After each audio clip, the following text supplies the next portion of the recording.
Hi students, నేను మీ గణేష్ సార్నే. ఈరోజు మనం గవర్నెన్స్లో భాగంగా governance at the union level and cabinet secretariat గురించి డిస్కస్ చేయబోతున్నాం. సో మీకు ఎగ్జామ్లో ఎలాంటి క్వశ్చన్స్ వస్తాయి అనే అంశం గురించి ఈ క్లాస్ లాస్ట్లో మీకు కొన్ని క్వశ్చన్స్ పోస్ట్ చేస్తాను. మీరు నా టెలిగ్రామ్ ఛానల్లో పోస్ట్ చేయండి, నేను వాటిని కరెక్షన్ చేస్తాను. First, Cabinet Secretariat. What is the definition of the Cabinet Secretariat? A key administrative body in the union government responsible for coordinating, supporting the cabinet's activities.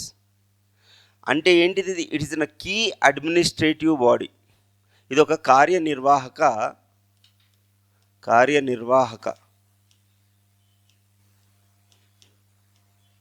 సంస్థ అన్నమాట, వ్యవస్థ. ఇది ఏం చేస్తుంది? ఈ యొక్క యూనియన్ గవర్నమెంట్ యొక్క యాక్టివిటీస్ ఏవైతే ఉంటాయో, డెసిషన్స్ ఏవైతే ఉంటాయో వాటిని కోఆర్డినేట్ చేస్తుంది అండ్ వాటన్నిటికీ సపోర్ట్ ఇస్తుంది. ఎలాంటి సపోర్ట్ ఇస్తుంది? లెట్సే ఎలాంటి పాలసీ మేక్ చేయాలి, పాలసీ మేకింగ్, ఇంప్లిమెంట్ చేసేటప్పుడు ఎలాంటి లాస్ ఉంటాయి, లేదు అనుకుంటే they will give administrative as well as legal opinion of the policy. ఇంతవరకు అర్థమైంది కదా? What is the role of cabinet secretariat? And that is basically a definition of the cabinet secretariat. Now we'll try to see role and functions of the cabinet secretariat. The main function ఏంటి అంటే coordination, preparation of the cabinet papers, record keeping, policy implementation. ఈ యొక్క 4 roles, major roles. ఇంకా చాలా roles ఉంటాయి, but మీరు mains రాసేటప్పుడు 250 వర్డ్సే రాయాలి కాబట్టి మీరు చదివేది కూడా సోర్స్ లిమిట్ చేసుకోండి. అండ్ వాటినే ఎక్కువసార్లు చదువుకుంటూ గుర్తుంచుకొని మీరు ఎగ్జామ్ రాసేటప్పుడు మీరు ఏదైతే చదివారో అది రాయడానికి ప్రయత్నం చేయండి. Okay, so secretariat at the cabinet level provides support and facilities and functioning of the cabinet. Coordination ensures the coordination among various ministries and departments. చూడండి, ఏదైనా ఒక పాలసీ ఫార్ములేట్ చేయాలన్నా మొత్తం ఆ పాలసీ రిలేటెడ్ డేటా ఏదైతే ఉందో ఆ డేటా మొత్తం సెక్రటరేట్కి రావాలి. వచ్చిన తర్వాత దాన్ని స్క్రూటినైజ్ చేసి, అనలైజ్ చేసి ఒక డెసిషన్ తీసుకుంటారు. ఆ డెసిషనే మనకి పాలసీ అవుతుంది. మరి ఇదంతా కోఆర్డినేషన్ చేసుకోవాలి కదా. Coordination between whom? Different ministries and different departments. అర్థమవుతుంది కదా? అది ఫస్ట్ కోఆర్డినేషన్. సెకండ్ థింగ్ ఏంటంటే preparation of the cabinet papers. Prepares and circulates agenda and papers for the cabinet meeting. For example, మీరు ఒక డెసిషన్ తీసుకున్నారు. మరి ఆ డెసిషన్ తీసుకున్న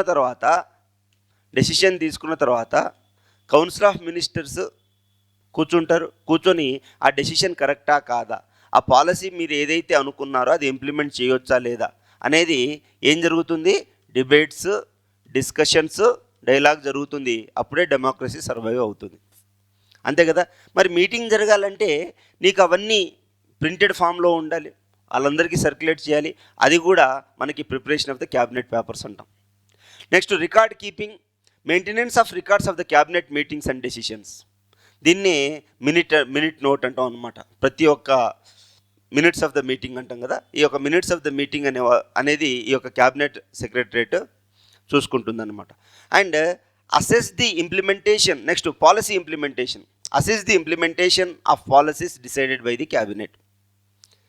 ఇప్పుడు ఆ యొక్క క్యాబినెట్ నిర్ణయం తీసుకుంది, ఈ పాలసీ ఎట్లాగో ఫార్ములేట్ అయిపోయింది. మరి ఫార్ములేట్ అయిన తర్వాత మరి ఇంప్లిమెంటేషన్ కూడా జరగాలిగా.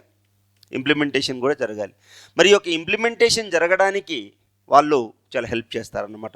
ఎందుకు? వీళ్ళందరూ ఐఏఎస్ లెవెల్ అధికారులు ఉంటారు కాబట్టి, వాళ్ళు ఆల్రెడీ ఫీల్డ్ లెవెల్లో వర్క్ చేసి ఉంటారు కాబట్టి వాళ్ళు nook and corner of the administration తెలుసు. And they have that the length and breadth of the service and the contacts. కాబట్టి అది ఇమీడియట్గా వాళ్ళకి ఆ పవర్ కూడా ఉంటుంది కాబట్టి ఇంప్లిమెంట్ అవ్వడానికి పాసిబిలిటీ చాలా ఎక్కువ ఉంటుంది అన్నమాట. నెక్స్ట్ వచ్చేసరికి what is the structure of the cabinet secretariat. Structure ఎలా ఉంటుందంటే మనకి క్యాబినెట్ సెక్రటరీస్ ఉంటారు, అడిషనల్ సెక్రటరీస్ ఉంటారు, joint secretaries and deputy secretaries ఉంటారు. ఓకే, మీరు కావాలి అనుకుంటే ఇక్కడ మనం ఒక ఈ విధంగా కూడా గీసుకోవచ్చు. పబ్లిక్ అడ్మినిస్ట్రేషన్లో లేదు అనుకుంటే మీరు గవర్నెన్స్ రాసేటప్పుడు కొన్ని ఇమేజెస్ కూడా గీసే అది అవకాశం ఉన్నప్పుడు మీరు ఇమేజెస్ గీసారనుకోండి మీకు ఎక్కువ మార్కులు రావడానికి పాసిబిలిటీ ఉంటుంది. So cabinet secretary, the head of the cabinet secretariat are the senior most civil servant in the union. Cabinet secretary ఎవరు ఉంటారు? The senior most IAS officer ఉంటారు. Additional secretary are assist the cabinet secretary and manage various functions and the divisions. మరి ఆ top లెవెల్లో ఉన్నప్పుడు మిగతా అన్ని డిపార్ట్మెంట్స్కి ఒక్కొక్క సెక్రటరీ ఉంటారు కదా, ఆ సెక్రటరీస్ ఎవరైతే ఉన్నారో వాళ్ళందరూ అడిషనల్ సెక్రటరీస్. లేదా joint secretary or deputy secretaries handle the specific administrative task and support role. అంటే పర్టికులర్ రోల్ వాళ్ళకి ఇంకా రోల్ కన్ఫైన్ అవుతుంది. కొంచెం అంటే లోవర్ లెవెల్లో రోల్ కన్ఫైన్మెంట్ ఉంటుంది, కొంచెం పైకి వెళ్తే జర్నలిస్ట్ అవుతుంది, ఇంకా పైకి వెళ్తే ఇంకా జర్నలిస్ట్ అవుతుంది అన్నమాట. Okay, what are the functions of the cabinet secretariat? Facilitate the cabinet meeting, policy advice and inter ministerial coordination. అంటే మనం ఇందాక రోల్స్ మాట్లాడింది అదే కాస్త ఫంక్షన్స్ అవుతుంది అన్నమాట. అది రోలు, ఆ రోల్ని ఎక్స్టెన్షన్ చేస్తేనే ఫంక్షన్ అవుతుంది. అదొకటి గుర్తుంచుకోవాలి మీరు. So organisers meeting, prepares agendas and circulate the minutes. And policy advice provides administrative support and advice on policy matters to the cabinet. Ensures effective communication and coordination between the ministers. అంటే మనం ఆ meeting ఏదైతే జరిగిందో లేకపోతే ఏదైతే agenda ఉందో లేదా policy ఉందో అదంతా ఇన్ బిట్వీన్ ది మినిస్ట్రీస్ అన్నిటికీ ఆ యొక్క ఇన్ఫర్మేషన్ అనేది సర్క్యులేట్ చేయడం జరుగుతుంది అన్నమాట. సర్క్యులేట్ చేస్తారు. What is the significance? అసలు ఎందుకు కావాలి? Why we need to have a cabinet secretariat? ఎందుకు ఉండాలంటే అది సెంట్రల్ రోల్ ప్లే చేస్తుంది, ఎఫిషియన్సీ క్రియేట్ అవుతుంది. ఎందుకు క్రియేట్ అవుతుంది? మీకు ఎప్పుడైనా గుర్తుంచుకుని అడ్మినిస్ట్రేషన్లో మనం గుర్తుంచుకోవాల్సింది ట్రీ క్యాప్ లేదా E6. ట్రీ అంటే ఏంటి?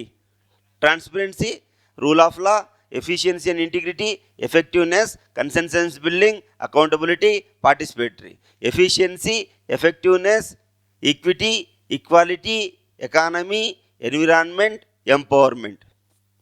ఓకే, సో మరి డబలింగ్ ఆఫ్ ది వర్క్ అవ్వకుండా ఉండడానికి ఆల్రెడీ మనం నిర్ణయం ఒకటి తీసుకున్నాం, మళ్ళా వేరే వాళ్ళు ఏదైనా తీసుకోకుండా ఉండడానికి మనకి ఇది పనిచేస్తుంది. So what is the central role? Acts as a central hub for the coordination and decision making at the highest level of government. It acts as ఒక హబ్ లాగా. హబ్ అండ్ స్పోక్ మెథడ్ అని ఉంటుంది కదా, మీరు చదివే ఉండుంటారు. Hub and spoke method అని ఒక మెథడ్ ఉంటుంది అడ్మినిస్ట్రేషన్లో. ఈ హబ్ అండ్ స్పోక్ మెథడ్ లాగా అక్కడ నుంచి డెసిషన్ డిసిమినేట్ అయితే what ever decision they take it has to be implemented by the other agencies. Efficiency enhances efficiency of the cabinets functioning and implementations of the decision. అంతే కదా, వాళ్ళు ఒక decision తీసుకున్నారు, మరి ఆ పాలసీ తీసుకున్న తర్వాత మరి ఇంప్లిమెంట్ అవ్వాలా లేదా? ఇంప్లిమెంట్ అవ్వాల్సిందే. ఓకే, సో కొంచెం హిస్టారికల్ బ్యాక్గ్రౌండ్ తీసుకున్నట్లయితే ఇది 1950లో it has been established and form to support and manage the operations of the cabinet, union cabinet. Okay, so role ఏదైతే ఉందో, ఫంక్షన్స్ ఏదైతే ఉందో, మరి రోలు ఫంక్షన్స్కి మాదిరి అది కావాలనే కదా మనం ఏర్పాటు చేసుకుంది. So it is supporting and managing the operations of union cabinet. Then how it evolved. Initially ఈ పని చేయాలని అనుకున్నారు, ఏది సపోర్ట్ చేయాలి, మేనేజ్ చేయాలి అని అనుకున్నారు. పోను ఈ క్యాబినెట్ సెక్రటరేట్ ఎలా తయారైంది అంటే అదే బ్రెయిన్లా తయారైంది. సపోర్ట్ చేయాలని అనుకున్నారు, but it has increased its role. Over the year its role has been expanded to include more coordination, policy advisory function. More అర్థమవుతుంది ఎందుకు? The cabinet secretariat is the permanent body, the minister, the cabinet is a temporary body, but cabinet secretariat is a permanent body. అది అర్థం చేసుకోవాలి మీరు. అందుకోసమే వాళ్ళకి చాలా knowledge ఉండాలి. ఓకే, కంటిన్యూటీ ఉండడం కోసం ఓకే ఇదంతా ఉందన్నమాట. సో దీని తర్వాత మనం ఏం చేద్దాం సార్ అంటే క్యాబినెట్ సెక్రటరీ రోల్ ఏముంటుంది. ఫస్ట్ ప్రిన్సిపల్ అడ్వైజర్స్ ఉంటారు, advises the prime minister and a cabinet on administrative matter. ఇప్పుడు ప్రైమ్ మినిస్టర్ ఉంటారు, ఫర్ ఎగ్జాంపుల్ నువ్వే రేపు పొద్దున్న ప్రైమ్ మినిస్టర్ అయిపోతావు, నీకేం తెలియదు క్యాబినెట్ సెక్రటరీ అంటే ఏంటి, సెక్రటరేట్ అంటే ఏంటి, ఎలా అడ్మినిస్ట్రేషన్ చేయాలి ఏం తెలియదు. You are just a face, but మీ వెనకాల పనిచేసేదంతా ఎవరు, IAS and IPS officers. Okay, so ఈ యొక్క ఆఫీసర్స్ ఎవరైతే ఉంటారో ఓకే వాళ్ళ మెయిన్ రోల్ ఏంటి, they provide aid and advise to A cube అని గుర్తుంచుకోండి, ఏ క్యూబ్ అని గుర్తుంచుకోండి, ఎయిడ్ అడ్వైజ్ అండ్ అసిస్ట్. మీరు క్యాబినెట్ సెక్రటరేట్ గురించి ఏమైనా వచ్చిందనుకోండి, మీరు ఈ 3 పాయింట్లు కంపల్సరీ మెన్షన్ చేయాలి, aid advise and assist the ministries.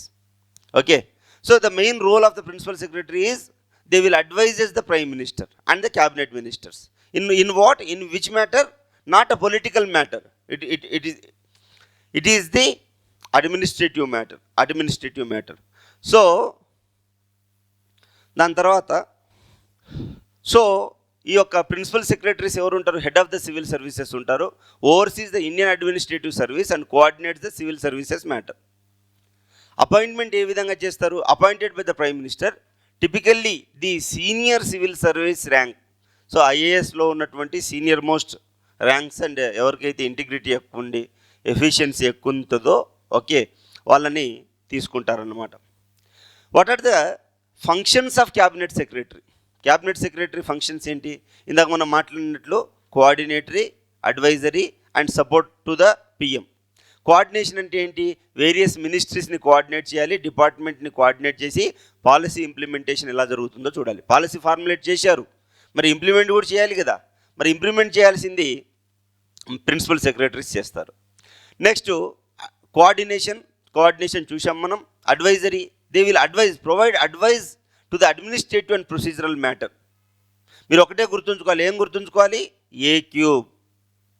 ఏంటి ఏ క్యూబ్ అంటే ఏంటి, aid advise and assist. Aid advise and assist related to which matter, administrative matter and procedural matter. అర్థమవుతుంది కదా. And they help in policy formulation, policy implementation and దీన్ని review చేసి correction కూడా చేసేది వీళ్ళే. రివ్యూకి ఫీడ్బ్యాక్ తీసుకొని కరెక్షన్ కూడా చేసేది వీళ్ళే. They support the prime minister in planning and implementing the policies. దీంతో మన క్యాబినెట్ సెక్రటరేట్ టాపిక్ ఏదైతే ఉందో అది అయిపోయింది. ఈ క్వశ్చన్స్ ఉన్నాయండి, ఈ క్వశ్చన్స్ మీరు ఆన్సర్ రాయడానికి ప్రయత్నం చేయండి, చేసి నాకు పంపించండి. నేను దీన్ని ఎవాల్యుయేట్ చేసి మీకు ఫీడ్బ్యాక్ ఇస్తాను, మీరు ఎలా రాశారు ఏం రాశారు అని. Okay, discuss the role and functions of cabinet secretariat in the matters of administrative system. How does it support the union cabinet? Describe the structure of the cabinet secretariat and the key responsibilities of the cabinet secretary. Why is the position crucial in the union government? Explain the significance of cabinet secretariat in facilitating effective governance at the union level. What are some of the key functions and responsibilities? ఈ 3 క్వశ్చన్స్కి answer రాసి Ganesh sir classes మన ఈ యొక్క Telegram ఛానల్కైనా పంపించండి. Ganesh sir classes @mentor దీనికి పంపించండి. నేను ఎవాల్యుయేట్ చేసి మీకు ఇంకేమైనా కరెక్షన్స్ ఉంటే ఆ కరెక్షన్స్ నేను చేస్తాను. థ్యాంక్ యూ సో మచ్ అండి. Please do subscribe to Ganesh sir classes. దయచేసి ఈ యొక్క వీడియోస్ని మీ ఫ్రెండ్స్కి కూడా షేర్ చేయండి. ఎవరైతే గ్రూప్ 1 మెయిన్స్ రాస్తున్నారో, ఆంధ్ర కావచ్చు తెలంగాణ కావచ్చు, వాళ్ళకి ఈ యొక్క చిన్న ఎఫర్ట్ హెల్ప్ అవుతుంది అనుకుంటాను. సో మీరు ఎంత ఎక్కువ మందికి షేర్ చేస్తే అంత రీచ్ వస్తుందండి, నాకు కూడా కొంత మోటివేషన్ ఉంటుంది. మీరు షేర్ చేయండి, లైక్ చేయండి, కామెంట్ చేయండి. Thank you so much.